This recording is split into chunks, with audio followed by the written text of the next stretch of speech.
Throughout history, the pen has been a tool for the artist, the politician, the author, and most importantly, the dreamer.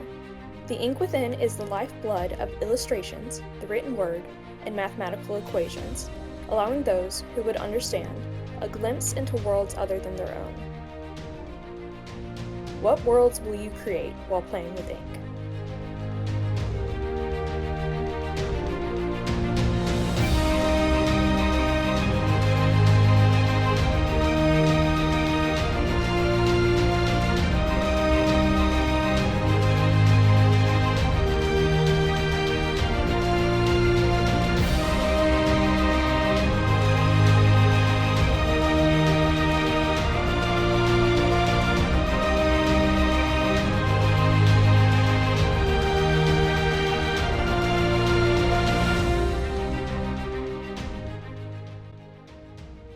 Hi, I'm Plutarch. And I'm Narwin. And I'm Alan. And welcome to Playing with Ink. Woohoo! Yeah. Woo! We got that one. All right, Alan. Welcome. Thanks. And we're super excited to have you on. Mm-hmm. And if you want to go ahead and introduce yourself before we get started in this conversation, and just we'll give you a chance to plug yourself at the end as well. But if you just want to introduce yourself to the audience, so they can kind of get to know you a little bit before we go into the conversation, this is your time. Hi, I'm Alan. I've been playing role-playing games for like over 10 years. I have a lot of experience with it. I was a forever DM for a long time, and then I was like, ooh, I want to be in the player seat. And then after that, I decided, hey, scheduling is so difficult. I want to keep doing RPG stuff. And so I made a bunch of podcasts so I could just continue to create without having to get 5 to 6 people together every single week. Yeah, that makes sense. Okay, cool. I don't know if you can hear my dog barking in the background. I can't. I wasn't sure how much you wanted me to stop talking. I don't know. I can mute right now, so if you want to restart that. Nah. Let's keep going. Nah. Keep going? Okay. Keep going. The improv is a part of it. The improv, got it. So, we asked this question to every single one of our guests, and it is, what do you think world building means, and how does it affect you while you're exploring, writing, or playing in a world? Oof. Interesting. So this was actually a question I was going to ask you, because I was like, we use world building a lot. What exactly are we talking about? To me, world building just means that I believe what's happening around me in the world, right?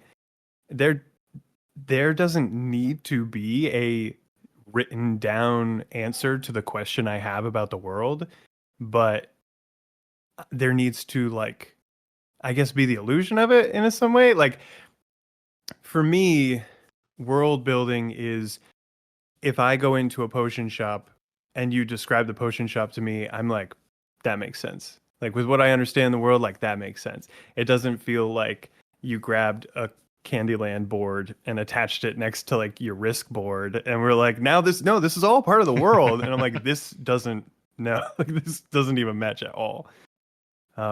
What was the second part of the question? How does it affect you while you're so that definition, because everyone's definitions are different. So how does this definition of your belief affect you while you're exploring, writing, or playing in a world, either that you created or that your friend has created and you're just playing, or even on your podcast where you're doing one-shots with prompts? So how does that definition affect you? Yeah, I mean, it opens the door for curiosity, I think, is what it does.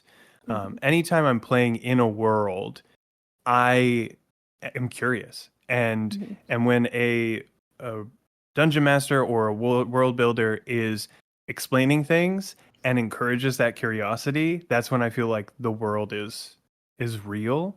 And when I'm running or I'm creating worlds, I just start to think of like a player's point of view, and I get curious about things and ask questions, and then we develop it from there. Like a lot of our world building, which we do collaboratively, like with 3 or more people at once, is like us asking a question to the ether, being like, why is this that way? And then all of us brainstorm reasons that could be until we find one we really like. I like what you said about trying to get in the head of the, like, thinking like a player, because my philosophy,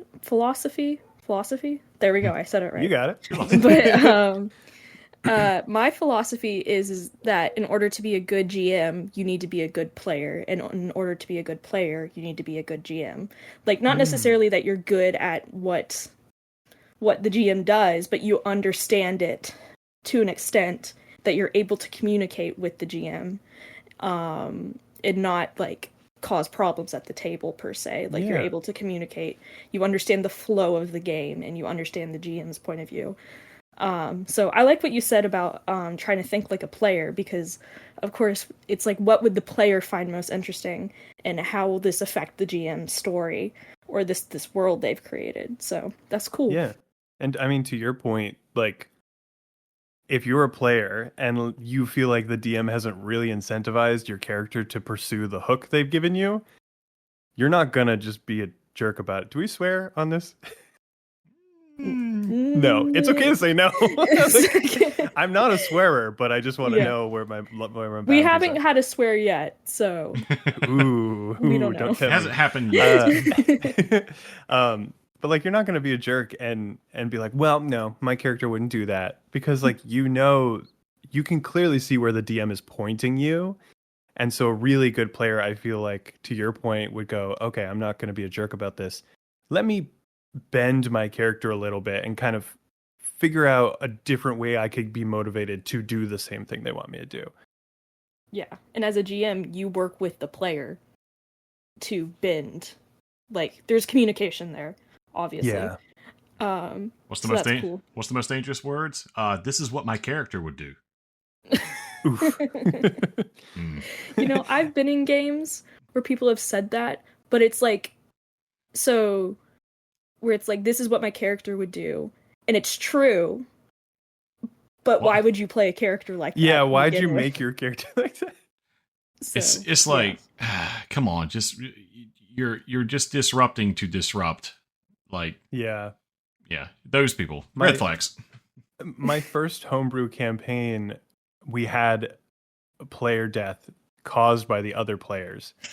Ooh. Yeah, because he literally would just, like, we introduced this key NPC and they're like, ooh, I Misty Step next to them and cast Fireball. And I'm like, why? Like, why are you? Awful. It's like, well, this is what my character would do. And I'm like, the whole rest of the party was like, you're a menace and we don't want to hang out with you. Yeah. That makes sense. And this is our characters killing you. Mm-hmm. It was it's just what my character would do. Mm-hmm. My character would just kill your character because you're being annoying. Right. So yeah. That's my tangent. So, Alan, your podcast called We Open With, go check it out, everyone. Go check it out. It focuses more on smaller scale world building for one-shots and short adventures.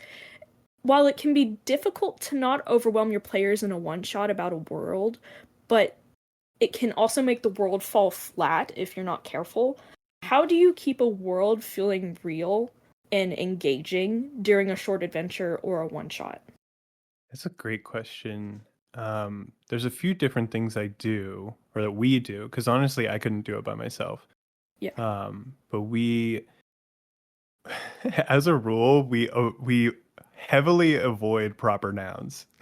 Like, if you're going to be introducing people to a world and they're only going to play it once, like, I'm not telling you, like, this nation's name, the emperor's name, like, and if it's not important to what's happening right now, we're just going to call it magic. We're going to call it the king. Like, we're going to kind of give you as many of these common aspects you can latch onto, because the things we do weird or the things we do different are the things I want you to care about, right? I don't need you to know that in this world, magic is called aether, right? Like, no, like, we're just going to play the game. We're just going to call it magic and we're going to have fun. I lost my other train of thought. The other way we make it really engaging and fun in like a short form is I just try to think about, we tend to hop people in the middle of the action so that they don't have to kind of ease into a world. Like one of our one-offs, you start by waking up inside a meatball, and the rest of the meatball gets bitten, and you're in like the unbitten part, and you see this giant, and you are on the edge of a fork, and you're at a dinner table. And like, so you're like in the action, right? You don't need to worry about like, well, what's the society of these giants like? What's the world outside giant society like? That your main focus is in the middle of the action right then and there.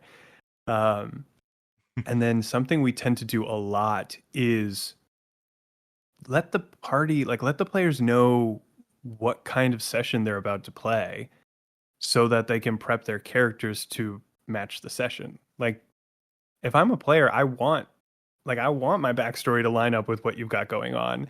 So if you're like, okay, we're going to play like a Stranger Things vibe, but with aliens instead of like extra dimensional beasts. And you're like, okay, cool.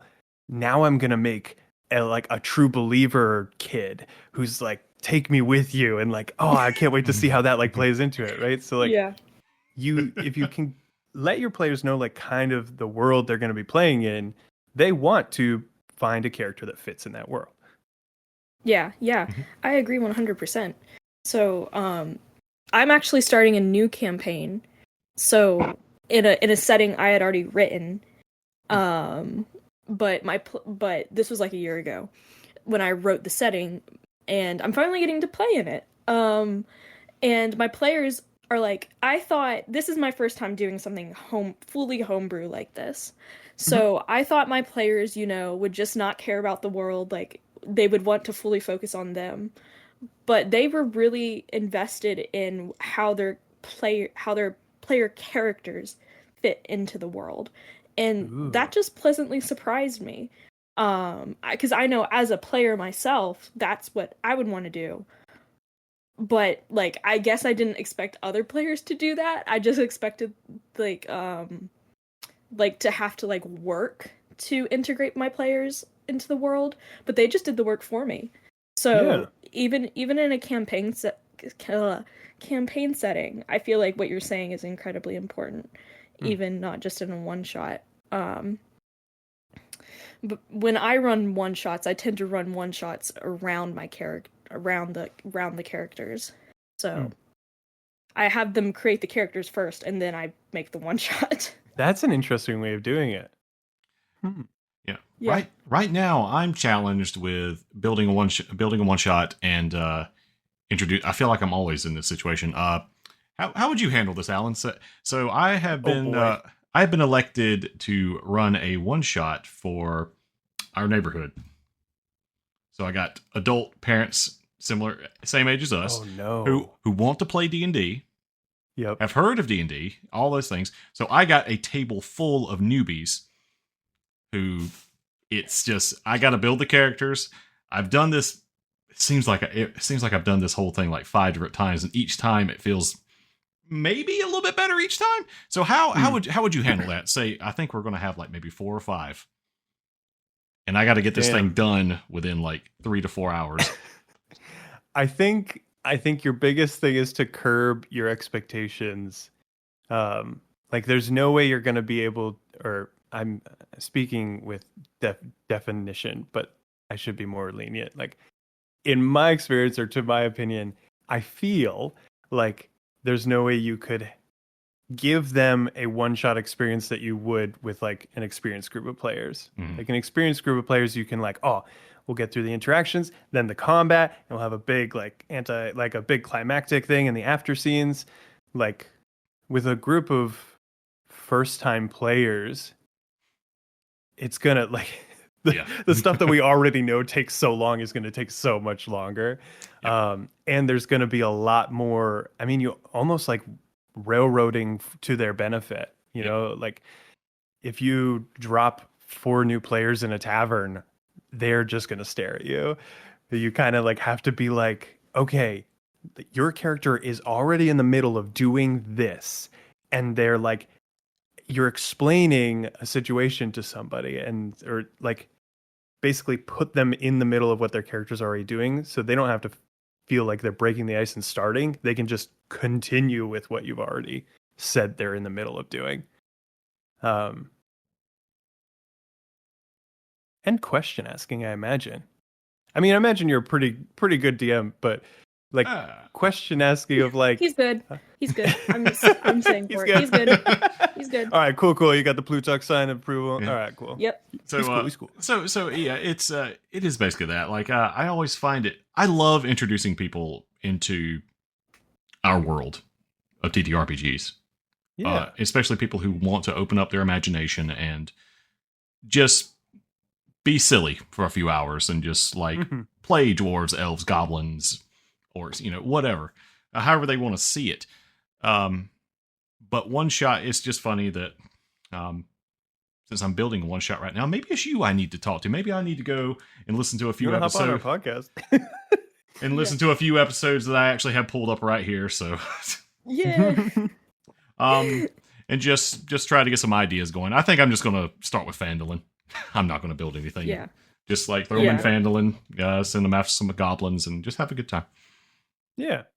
Actually, I've played in Phandalin so many times. Go ahead, Helen. At the time of recording, our most recent episode actually would be kind of fun for this, because we literally create we're like, how do we make a meaningful combat experience with like level 1 characters or like people with like no experience. That is so we talk about developing like a dynamic combat experience where it's not like just you against the bad guys. There's like other elements at play, and like combat is not the only solution. So like a way to like have a big combat have meaning without feeling handicapped, I guess. That's really cool because when I run combats, because I realized very quickly, specifically with the table I used to play at, or that I still play at, that I still run games for, I've found very quickly that initiative was just boring for them. That initiative just got very boring, and they wanted something more dynamic. So in all of our fights that we would do, I would always have it to like, there's an object that is being passed around, and you got to get the object, or there's a timer ticking down, or it's a chase scene, and the scene is constantly changing based on where you're going. Love secondary objectives. So, because I found that just counting down hit points was very boring for them, and frankly boring for me. So, I find it interesting when people do more dynamic combat and try to make it seem like there's real world consequences to your actions, and it's not just hit points counting down until one or the other falls. Right. So, I was tasked with developing a new initiative system because they wanted a new initiative. And they're like, we don't like initiative. Can you develop a new initiative? Like, there's a whole company who's been doing it for years, but can't you by yourself and I was like, well, instead of developing a new initiative, why don't I just make combat more interesting? So because they wanted something more than just the combat I was giving them with just the enemies. So yeah, that's at least what I try to do when I have a table that's more experienced, because I feel like initiative with newbies can get complicated sometimes. But I try when I run combat to make the objective more than just kill the other one. You know? Yeah. Absolutely. So super cool that you said that. So that's actually what I'm in the middle of trying to do when I say I'm just going to do Phandalin, and I actually have a question after this if I can formulate it in my head properly. So I don't want to send them into like just go into the woods and kill the Goblin King. For me, I want to have fun with it too. So I have been investigating like building a tomb or something that they could leave out from Phandalin, get trapped in, and then puzzle pieces or something like that. So currently I'm looking into different things, and we're currently talking about like different ways or alternative objectives for the party to feel accomplished. Like puzzles or riddles, things like that. So Alan, how would you, or have you integrated that to like your world? Like, have you ever done anything like that? Have you set up like a One thing that I thought about throwing at them was the Barbarian's Genius door. I don't know if you guys have ever heard of that one. No. No. Imagine, if you will, Take me there. you are the mist rises off the floor, and you're inside of a 10-foot by 10-foot dungeon. Stone gray walls, ivy leaking down, and somewhere in the back you hear droplets coming down into a puddle that you just can't see. In front of you is a wooden door that looks absolutely flimsy, but is barred heavy with chains and locks and rune symbols all around it. You try to approach the door and shake it as best you can, but nothing at all seems to shake this flimsy piece of rotting wood. How can it not open? Here's the catch. You try to pick the lock. It's absolutely incredibly hard. Everything you do, you just cannot figure it out. And in your frustration and just aggravation at this thing, you slam your fist up against the door. The runes pulse. Suddenly, you have a degree from Harvard. And you're like, What? oh, so the lockpick here actually does twist down, up, and then the pistons inside will actually click. The first one's done. It's called the So you have to get angry to get smarter, is what I'm hearing. So to get through the door, you punch it like a barbarian, and then suddenly whoever punched it is, for a very limited time, Spark of Genius, I think is what the buff is called. So your intelligence is increased by 5. Oh. And each lock, I lock and rune is progressively harder all the way up to 30. Oh, jeez. So I thought that was a fun one. Yeah. That's a long tangent, but I say all that to say, have you ever done anything like this? Yes. Absolutely. We'll often, especially because our adventures are typically built off prompts made by a different person. There's normally a lot of ambiguity or intrigue left unanswered, and then we get to answer it. So we're constantly trying to develop what's the environmental aspect of this adventure? What's a puzzle or an intellectual challenge? What's the combat challenge or the social engagement? So we try to make sure we're hitting all of those crevices or categories. And so, yeah, we're often trying to do something more than what is easy. We'll always chat about, okay, the easy option is this is a simple puzzle. It's okay, well, what's the harder option? And I always like pursuing the harder option because we're talented people and everybody can do this, right? When you're world building, pursuing the harder option or the thing that is more difficult for you to figure out is going to be more beneficial, because if it's harder for you to figure out, it's harder for the party to figure out, and there's going to be more benefit there. It's a little anticlimactic to play a character and to walk up to a riddle and be like, oh, I know the answer to this one. I guess maybe my character doesn't, and that'll be fun. Is it fun to pretend I don't know things? I don't know. I don't have any examples of doing that, but we have done it. Yeah. I one time ran a one shot for Candlekeep, where I just it was a puzzle one shot. There were 3 puzzles that I stole from different things online, and I made my own. The one that was kindergarten level took them 15 minutes to solve. Oof. The one that was supposed to be really, really hard, took them a minute to solve. And I was just like, how did this happen? Yeah. And I was like, the really simple one took them forever, and then the really hard one took them no time at all. It's just funny to me how that happens, you know? There's something to be said about overthinking. Yeah, there definitely is. I once in my homebrew campaign that is now defunct, and I wish I could go back to the world itself. I built a dungeon, and I spy kids them. In what way? So the entrance, it was a tomb that was related to one of my players' background, and there was a staircase going down into darkness that they could not see, and on each side there was just sheer cliff. It seemed like it was just like a a stairway in the middle of a giant abyss, and and like writing on the wall, I think of what it was right before they went down. It says, "Embrace the darkness." And so they kept walking and kept walking, and they said, "Yeah, we're going to keep walking down the stairs." And I said, "You walk for 5 minutes, 10 minutes, right, 15 minutes." Like, and I just kept going until they said, "Wait." And then they just kept like, they started throwing things over to the edge and stuff like that, and just like trying to figure it out. And they said, "No, we're just going to keep walking." I say, "Okay, you keep walking." An hour goes by, 2 hours goes by. You're starting to get tired. And then finally, one of them just like, you see when they finally figure it out, they just like, I jump off the side. And the other players go like, "What?"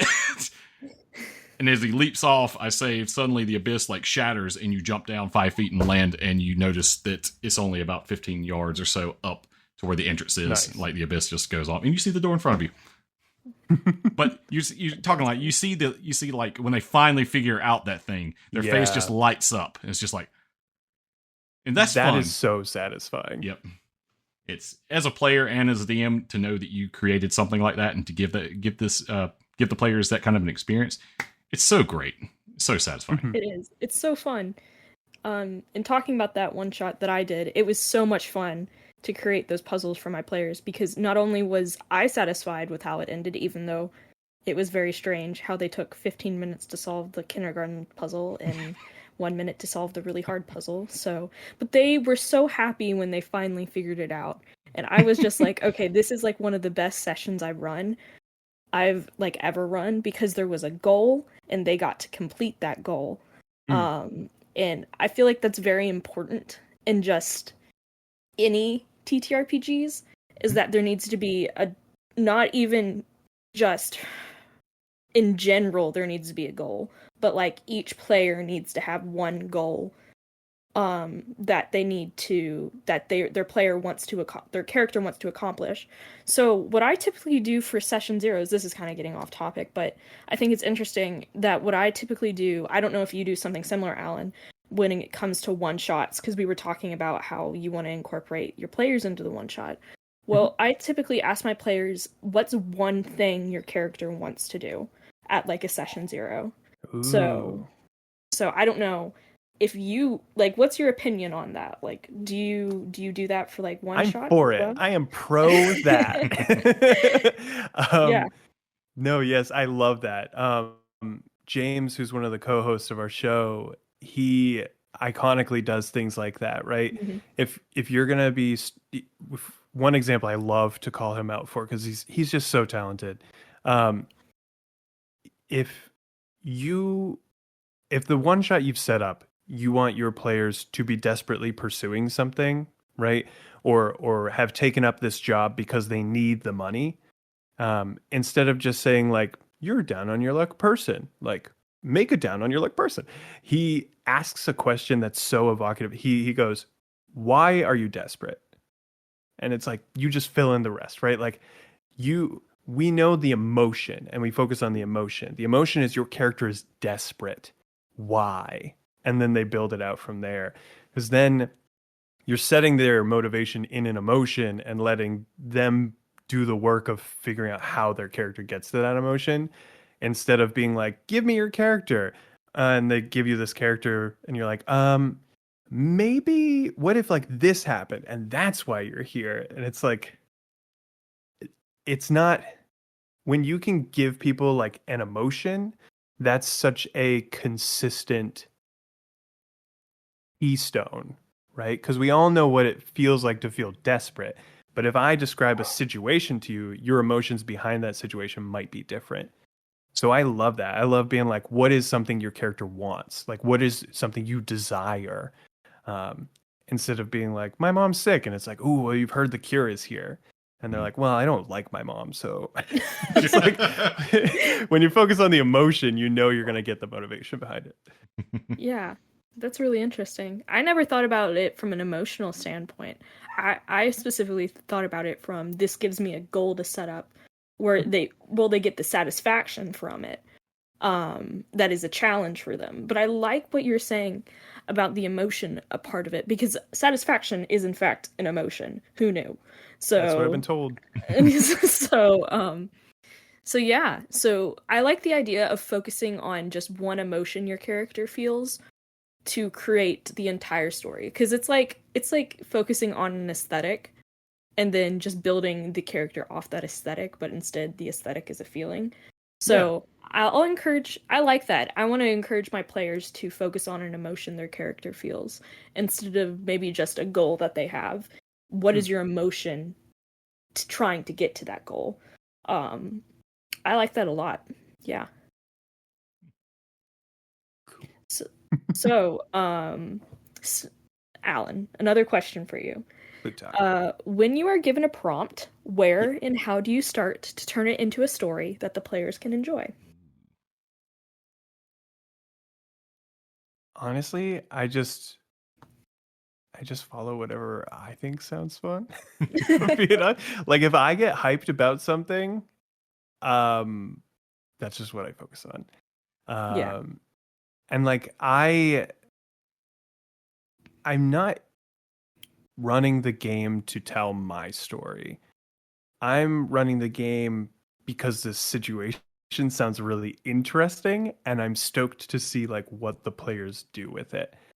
Um so like when I'm building it out, I'm like, "Ooh, as a player that's going to be so fun." Like I can imagine like as a player wanting to do this. So like if they do that, maybe this happens. That would be so cool. Like so I'm honestly building an adventure for myself. Like a lot of the times when the adventures are done, I'm like, I want to play this, but I already know what happens.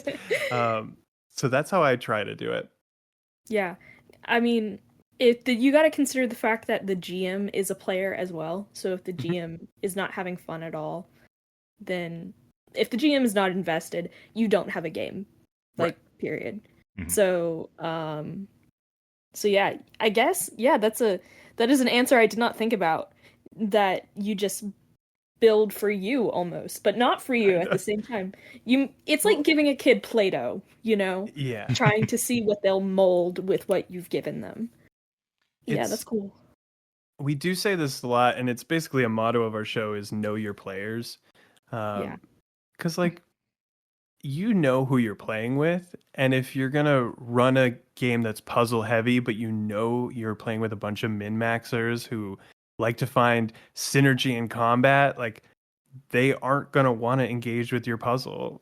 So a Maybe lot of the maybe times break your we'll be puzzle. like, Just yeah, they'll like, and then you'll be like, oh, but I was looking forward to, like, I worked really hard on this puzzle, and they're like, but you know us, you know. So knowing Yeah. your players is really critical for them having a good time, because if you're playing with a DM who knows you and you can tell they built something specially for you, it's so affirming to have that happen and be like, oh yeah, this is like for me. Like I've been wanting to like have a romantic partner in a in a role playing and like have that kind of like at home but out adventuring dynamic. And like you've introduced this person who's flirting with me clearly. Like this is something you did for me, and it's like it's really nice to see DMs who actually care about their players put that care into the world.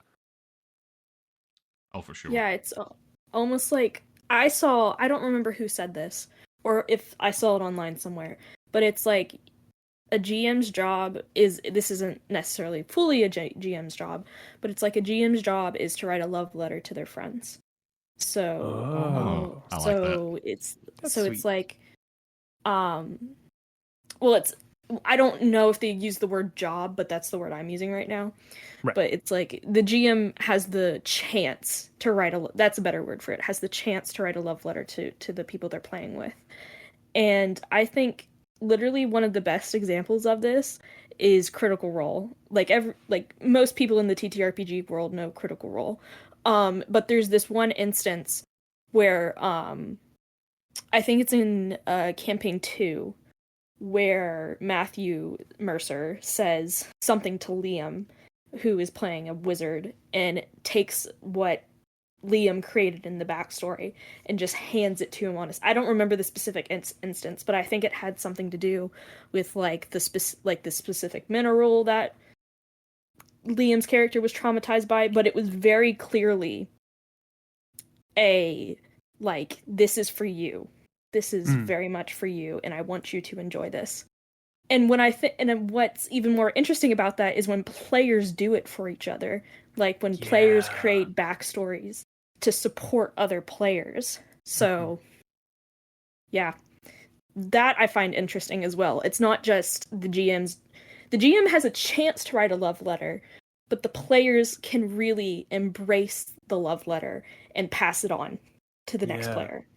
So, yeah, that's really interesting that you're saying that, because that's something I saw online, like I said. But I think it's kind of like a universal experience we've all had, like we all want to have, but it's hard to put into words, you know. So, yeah. It's so hard. Like, oh, go ahead. Go ahead. You're the guest. No, please don't.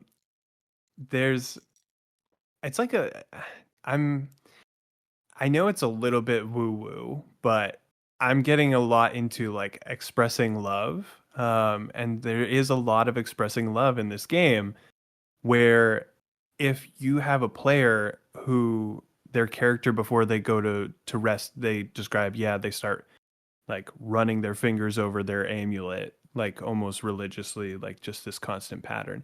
And then as you, another player at the table, say, oh, as this person walks by, they sit next to that player by the fire and go, hey, what's that? Like, I've never seen that amulet before. What does it mean to you? And that's like, that is such an expression of love, because if you've ever played a game where players don't do that, it's just like 4 or 5 people describing their own really obscure backstory thing. Like, oh, I start like my eyes glow a little bit, but then it goes away, and then nobody acknowledges it, and it's like, cool. Like you're playing a game by yourself almost at that point. At that point, it's really cool when players like I said, get invested in each other's backstories, because they want to see what the other players have created. Yeah. Like you were saying, exactly what you were saying. Like you said before, I had 2 players in my last campaign that we completed that did that, and it was amazing. Like, and I never had 2 players like go that in depth, like lining up their, like they found each other basically, and then just continued to do everything. I mean, they were a part of the party, but everything they did was intertwined. And as a DM, I made sure that the story I was giving them behind the scenes was also feeding into that. So I tied their 2 stories together. We still haven't finished it out because part 1 was done. Part 2 of that campaign I still need to build, but it's very much, I noticed that they were doing that, and I wanted to reward that. So through that, we're building a world together, and we're building the story of this that, you know, hasn't been told yet, but it hopefully one day will be. And yeah, it's awesome. That's some of my biggest advice for GMs running a game, because when I first started running, I got so antsy about making sure everyone was having fun and things were happening, that I would do like the classic mistake of like, you guys have been talking too long. Orcs burst in. Like, I would just be like, stuff needs to be happening. You guys need to have fun. But now that I've been a player more, I'm like, oh no, like these moments where you just let us chat and exist in the world, like we wouldn't be having this conversation in character if we wanted to be doing something else. Like if we wanted to move on with the quest, we'd say, all right, we wrap up breakfast and head out. Like, but if we're still talking, it's because we want to be talking and we're having fun. Yeah. There's definitely a very careful balance as a GM, of letting the characters do that, letting your players do that. And again, exactly what you said, GMs have a trigger finger almost. They're like, something has to happen. And I'm like, just chill. Right. Chill. If you give the players long enough, something will happen. That's what I've found in my games. Let the characters live. Let them live. Yeah, yes. exactly. Yes. If the watch goes on long enough, they'll go out into the woods by themselves for some reason. Who knows why? Who knows why They they're in the just woods? do. Who Yeah. knows why? Away from the rest of the party. And I'm Yeah. like, well, this is a perfect chance for me to do something. This happens. Yeah. So They're like, there's no plot here. I guess I'll go find the plot. They yeah, just walk away. exactly. Or they make the plot themselves, and I'm just Yeah. like, well, this is perfect. Oh, So, well. Alan, yeah. Oh, you have an Make example? make Yeah. the plot themselves. I was just like, oh god, Oh, yeah, Yeah. they make a plot. Yeah. yeah. Murder, town's guard, and then you're camping. Yeah, ships. Yeah. Now we're escaping prison. Yes. Congratulations. That's what Now this we're session escaping prison. has become. Yes. Alan, something you wanted to discuss was, and I wrote this question for you. So, Oh. this is a question just for you. You're do you showing love to me create- as a guest. Yes, This is he's great. showing love as a guest. Thank just you. as we here's my love. How do you create aspects of a world building? How do you create smaller aspects of world building that expand upon the greater world? So what I mean by this question, because I don't think it's worded that well, but if you create smaller aspects and you really build upon those smaller ones, like smaller NPCs that don't mean much, how do you incorporate that into the rest of the world? And if you don't, why don't you? Right. So I'm a huge proponent of the little things. I think because it's so easy to be like, we're adventurers off to save the world, and everyone we interact with is a revolving door of like people we will never see again, or we'll see later in some Deus Ex Machina thing, or like we need a new mayor candidate now that the evil lord has been finished. Oh, what about Gimbo? Gimbo, that friend we made in that first town, he would be the best mayor. Make Grimbo for mayor, everyone. And like, it's just like that stuff happens. It's funny, but like if you want it to be impactful, I love to just seed small things that don't need to be like a mystery or just anything like that. Like if you've got, we'll stick with Grimbo. You got Grimbo like pushing their ice cream wagon like through town, and they're like doing, basically like instead of like selling flowers or anything, like they like sell little ice creams they made themselves and like encourage the party to come again. And then like as they're going throughout the town, like they run into the carriage person who's going to be taking them to the next place, and you explain that like, yeah, their coach is covered in stickers of past travels and everything. Oh, and you do note like a Grimbo's ice cream sticker that's been put on there. Like it's just like little stuff like that where it's like, yeah, of course in the world these people would know each other and things would be happening on like a wider scale. Like one easy example that I always recommend is if you've got a town that the party's doing their shopping episode in, and like they hop into the potion store and they meet this eclectic person, and then they hop into the armory and they meet this like rugged person. Have them know each other, like have them like have an opinion on the other shopkeeper. They hate like each other I've done because that. they're secretly in love. Right. Well, that's so easy and so true. But yeah, like if you're leaving the potion shop, does she give you a takeaway bag? Does it have an inked stamp of her like logo on it? Does the blacksmith see that when you walk in? Like that's something that if you're playing a video game, you're like, oh no, I just put it in my inventory. And like, yeah, and I go to the next place. I load up the next shop window. But like in the real world, in this world that we are building, those things can be related, and when you make them related, it makes you realize that you aren't just moving through set pieces that I've put up for you. I love that. Yeah. I love it. There's some when I was building my first town and city, you basically walk through that door right there, and I would look like the Charlie Day meme. It's like it's all connected. It's all connected. It's like I loved doing that. It's and even to players, and they never did like discover some storylines, but I knew, and it was awesome. Yes. Yeah. It's always cool to like know what's happening in the background, even if you don't tell anybody. Yeah. Because like it's just there as a tool for you, is what we always say. Like, if we're creating an eldritch horror, we say these things are beyond comprehension. Your party will not know the motivation of this eldritch being, but you need to know it so that you can play them. Yeah. Well, that brings up an interesting dilemma I've had. We're talking about connections. So, in this new campaign I'm running, I'm debating whether or not to connect certain characters' backstories to a thing that connects another character's backstory. And I'm like, do I want it all to be connected? Or should I have it separated so they have more chances to explore the world and it's not all just, like, contained? What are your guys' opinions on that? Do you want? I can. No, you go. You go first. You go first. Okay. I always feel if it's gonna feel forced to you, it's gonna feel forced to the player. And in those cases, when I'm the player, I appreciate it because I know you're trying to do it to like make me feel included, but it almost devalues my story because I know it's not being told to the highest truth.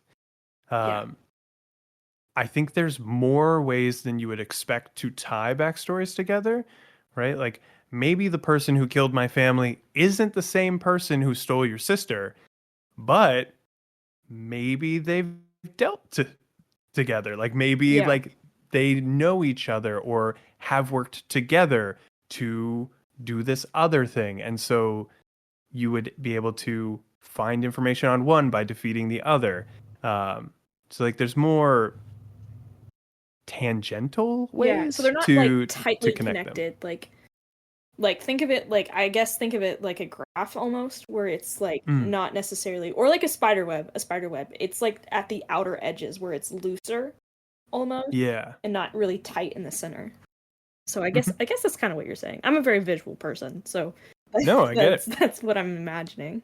I was imagining it something like that, like the circle graphs and everything. Like this little piece right here maybe might interject.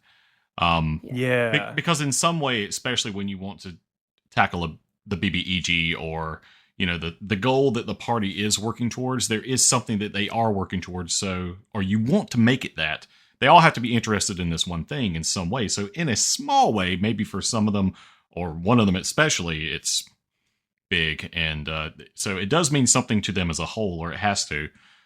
I go back to the my last campaign where I tied those two together, or the two characters' backstories together, but they wanted it that way. So when it's that, I think it's okay because they, the players themselves basically asked for it, right? Because then you're serving them, but otherwise, it's difficult. Yeah, because especially when you know everybody's moving forward towards one goal that everybody's interested in. But it's also nice to know that there are other things that's happening on the other side of the continent or the other side of the world that one of your players is deeply emotionally tied to, and it may have nothing to do with what's going on over here with this war that's happening in this kingdom, or the lich that is sucking the life out of the parents of such and such his character's thing, and it could eventually affect it goes again, Charlie Day. Yeah. You're right. Yeah. The spider. Yeah. So I like that a lot too, because for two reasons, right? So like, honestly, when I play a character, if I have like my story arc is like very small or minor and the party tackles that and they help me achieve my goal, I am now like invested in whatever they want. Like I had a character who his whole hometown was sick. He was a doctor. He couldn't solve it. So he went out to find a cure, and the party helped him find out that it was actually a curse, not a sickness. And they helped him cure the curse. And he was like, whatever you've got going on, I'm there. Like ride or die now because you helped save my hometown. And like talking about the spider web, I'll give you like the spark notes. So basically the curse was from a hag. Okay. And so they helped him defeat this hag and it lifted the curse. And then in investigating the hag's stuff, they realized she was trying to steal this really powerful artifact. This was like not related to my town. This was like her objective that she was doing on the side. And like we were like, okay, well, if she's going after this, like who else might be going after this thing? Like, is it worth it for us to go stop this or gather it ourselves? And then in going and investigating, we run into the people from that other person's backstory who are also like trying to steal this thing. And it's like there's your spider web of like the hag didn't know these people, but like we all like have this kind of through line. Yeah, loosely connected because of said MacGuffin item. Yes. That's very interesting, and that gives me a lot to think about talking about this campaign that I'm running. Because now I'm thinking about it when I need to be focused on this. It's okay. So and next question that I have for you is, when you're playing we've already talked about that. Hold on. Let me find a question that we've actually not talked about yet. Because we've talked about a lot of them. Okay, this is interesting. D&D is the most common TTRPG to world build in. Do you have another you like to explore as a world builder? Yeah. To be honest, our show is system agnostic. That's like one of the things we pride ourselves on, is any one-shot we make, we will spitball about like, hey, how different mechanics from different systems could play into this, but we never talk about, this trap, if you fail, you'll roll a con save. And like, no, we talk about what can happen, what will happen, what the world looks like. And then like systems are all very flexible, and you find whatever system fits best. We will talk about like, hey, this is not a one-off for D&D. Like this won't work if you play 5e or 2024 now. Whatever it's called. Yeah. D&D 1. But there are tons of other systems, right? You've got like Powered by the Apocalypse systems, like Monster of the Week. You've got Kids on Bikes. You've got like tiny like one sheet RPGs like Honey Heist. Like you've got so many systems, and a lot of the times, like if you just do a quick Google search, you'll find stuff. Like we did this one shot where we built, it was a dating sim for gladiators. So it was like these gladiators, like the head of the arena brought in this person who's like does speed dating, and she set up a speed dating event for all of the gladiators. And we talked about how can we put mechanics in this that help facilitate what we're trying to do, which is dating. And so we did a quick Google search, and you can find really great systems like Thirsty Sword Lesbians, which is it's an award-winning system. That was a system. Yes, it's really I saw that good. the other day on Instagram, and I was like, "This isn't real." And then I looked into it, and I was like, "This is real. This is really awesome." Yeah, so. And even if you don't use that system, you can look at these systems and take things away from them, because honestly, like any system is just a recommendation. Like, if you want to play D&D, but without intelligence stats, like, nope, we don't do intelligence stats in our game. Like, okay, you can do that. Yeah, everyone has common sense, and we no longer need intelligence. Yeah, like you can do it. So I'll go both ways. I'll find a system I really like and be like, ooh, this would be cool to run this kind of adventure. And then also I'll be like, I have this really cool adventure idea. I'd love to see it played in this system over here. Mm-hmm. So I'm of the opinion that this may be, I don't know, I don't think it's controversial, but it might be weird. Okay, controversy sparks engagement. Yeah. Let's get the comments going. I think that trying to fit a world into mechanics is a lot harder than trying to fit mechanics into a world, if that makes sense.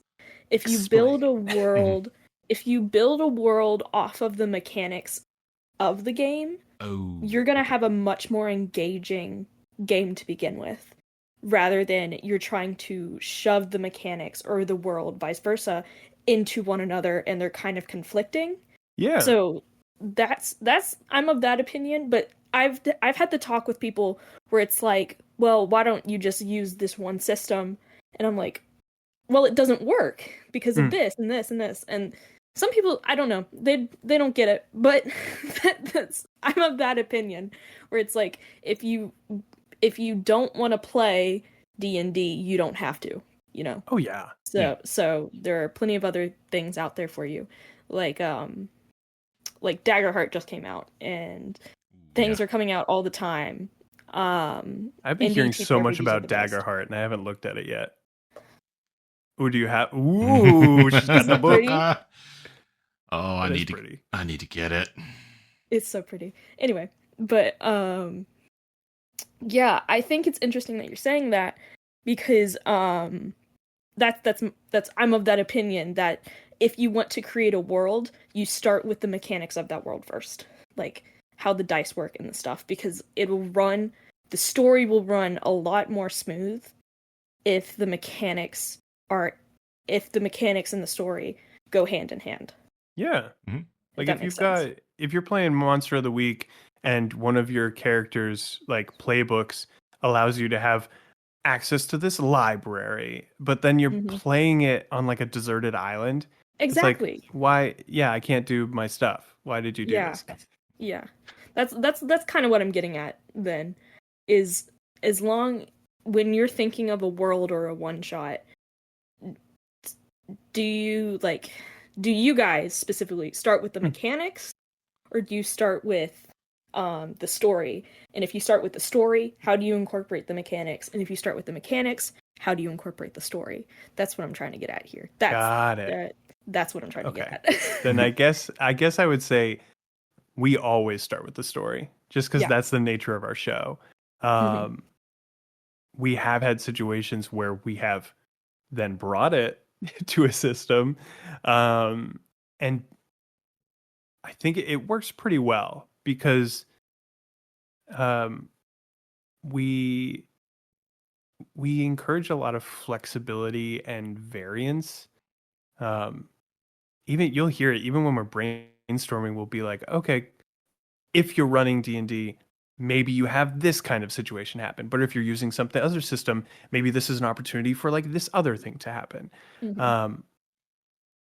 Yeah, I think I totally agree with you. If you're trying at any point to wedge those things together, like if it feels forced, don't force it. Yeah. Like, and I run into players and DMs who try to force it, and I'm like, it's not working. It's not working. Yeah. It doesn't flow, you know? Right. Yeah. But this first thing that comes up, like I believe Plutarch, you mentioned the Honey Heist, or Alan, you mentioned. Alan. Okay, Alan. Yeah, you mentioned Honey Heist was mentioned. So even in that, look, that took place in Exandria, where 5e is the thing, but it doesn't really take place in that Exandria, does it? It's a bunch of critters that talk. I mean, canonically, sprinkle. No, it's a talking weasel. They don't talk, but they do. Yeah. Are you going to use 5e for those? An octopus, a weasel. No, it's the I believe it. What Marisha used, the 6 or the D6. I have no idea. Either which, I know what you're talking about too. But I don't. It's been a while. Yeah, so I think actually that particular story, it does not work with 5e. And I think it would be too overcomplicated, because you also want to get the players. They're not going to sit there and read an entire character sheet for a stupid weasel that does not have any powers. This is a know your players moment. Yeah, there we go. This is a session 0. I will read a character sheet for a weasel. Give me the weasel. But it's just just roll a d6 and does the weasel make the jump? You're still having fun with the story that you're trying to tell, and you don't need an entire. This weasel does not have. Well, that weasel has an entire spell list because there's an archfey. Spoilers.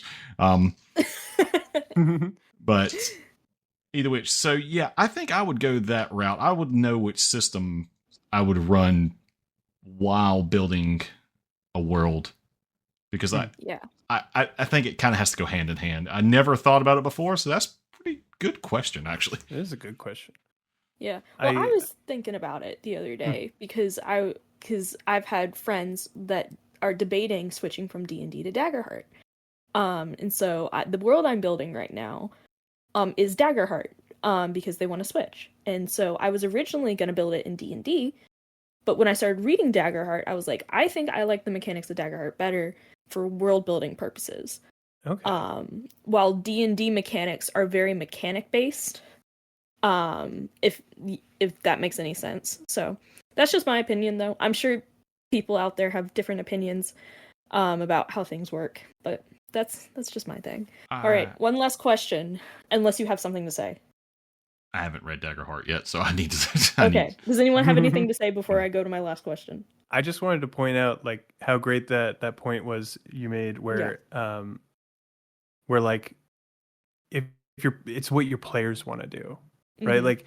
Like the whole aspect of like, are your players combat players? Then yeah, maybe 5e would be sick for them. But if they're the people who are like, hey, the combat gets in the way of my story, then yeah, maybe do like a really simple dice system or something, or where they're like, I can't always remember what my modifiers are. Mm-hmm. Do like an incremental dice system, one of those ones where it's like you roll a bigger die depending on how good of that you are at that thing, and that.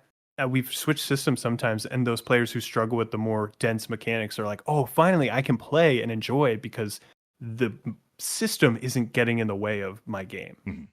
Yeah. Yeah. All right. One last question. Yeah. This is kind of a general question, but what do you find that you take inspiration from most when world building? Literally everything. Literally everything. I literally figured that like would be the answer. Yeah, YouTube videos, yeah, books I'm reading, podcasts I'm listening to. Honestly, like audio drama podcasts. Ooh. Yes. My brain gets spinning on those. My favorite is the Magnus Archives. Love Magnus Archives is so good. I wrote a one-off based on the Magnus Archives. I love the Magnus Archives. If you haven't listened to the Magnus Archives, go listen to the Magnus Archives because it's great.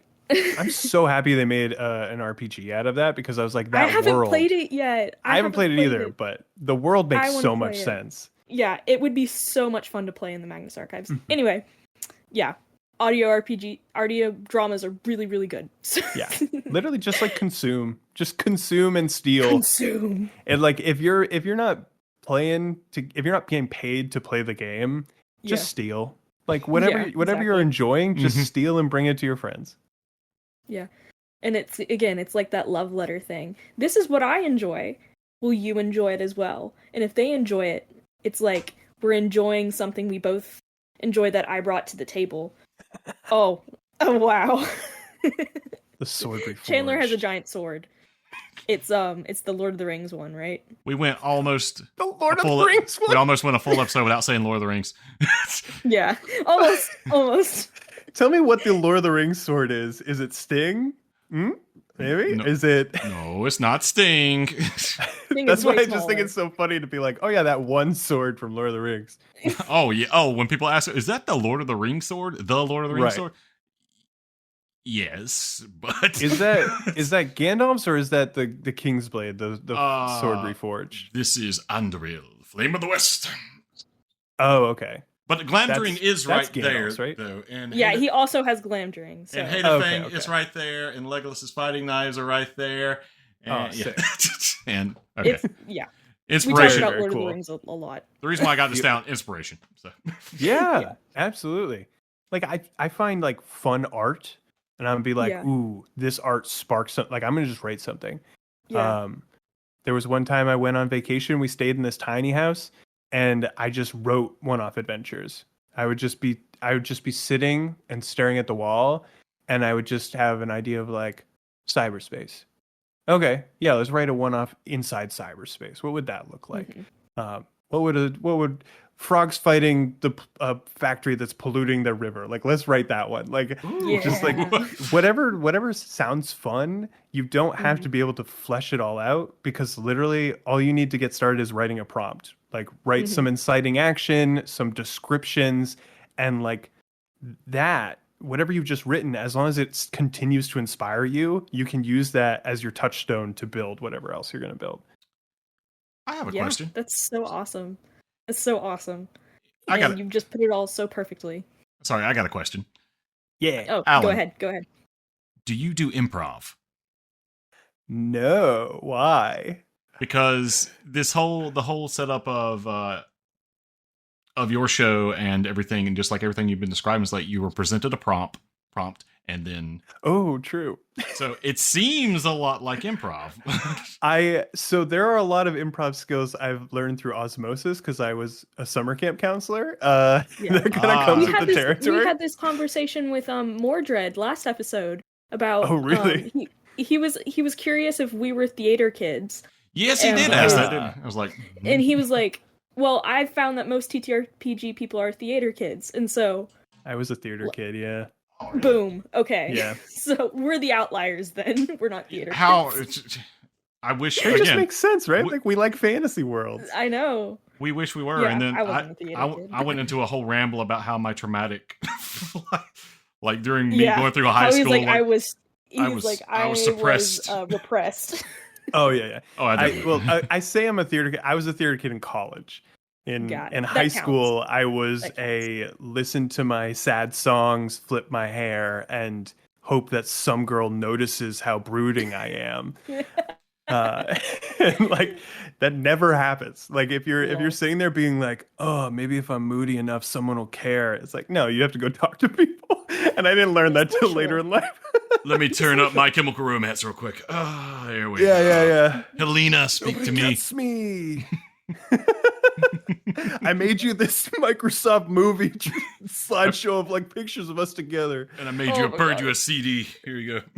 Yeah, it's so cringe, but it's true. It's real. It's so real. I remember, gosh, one of my high school friends had a boyfriend where they made their Gross. yeah. Well, he was an aspiring rapper, so he made like a whole rap song for her. High school rappers. I don't know why she was with that boy. It's like Will Smith rap. Like It was not good. I if have you're tried to cool, block it out you'll from my date me, and we Yeah, will go exactly. to That was basically. semi-formal together. Okay, well, it didn't quite rhyme. But yes.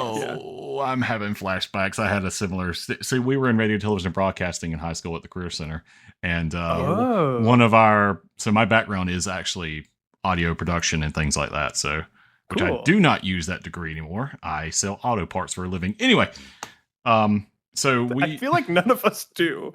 I have a film degree, and I take care of seniors. Like it's not. We don't do what we studied. Well, we invest our time in fantasy worlds. Anyway, I say all that to say Yay. there's one line that a girl did a rap in there for a video, and this I do what I do, and what I do is what I do, and sometimes that line plays in my head like right now. It's been 15, 20 years. Do is what I do. Oh God. I'm like, that lives rent free in my head every so often. She did technically rhyme. She did, and I guess it was successful. I remember it, but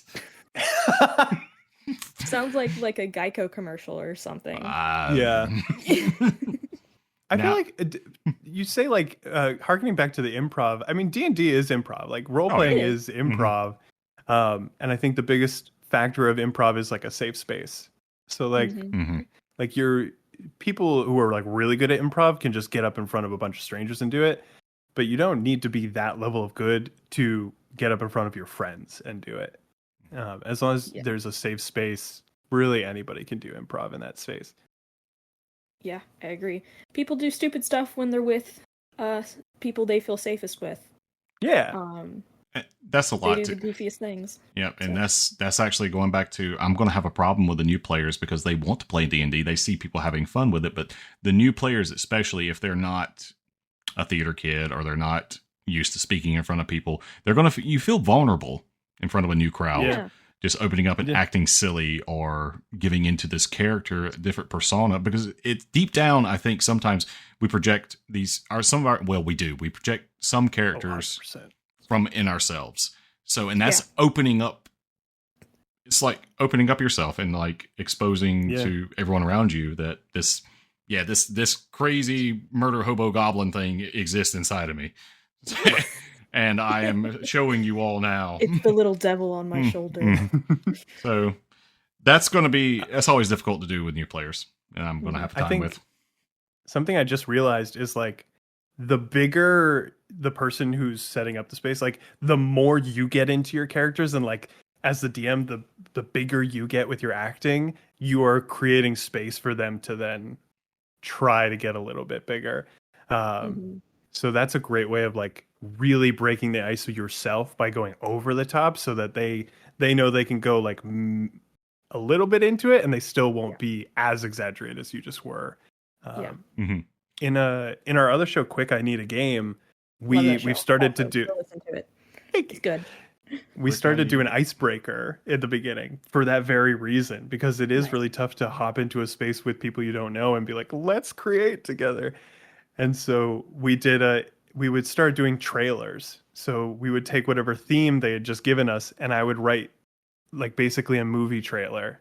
And I would ask people, I'd rotate around and ask people prompts like give me the line of the main hero resisting the call, and like, all right, give me a line of like the big bad swearing destruction upon the universe. And like people, like I've told them what to do, so they don't have to feel responsible for kind of whatever they come up with, and it helps them break the ice beforehand. That's really awesome. It's fun. You guys have given me some notes. We're over an hour. We've been having fun. Yeah. We've been having a lot of fun. That's my notes here. What are they? The Magnus Archives. Quick, I Need a Game. Thirsty Sword Lesbians. Yep. I guess one incognito. No. Yeah. Just kidding. Just kidding. You're fine. It's a great. I already looked it up. It is. But this has been great.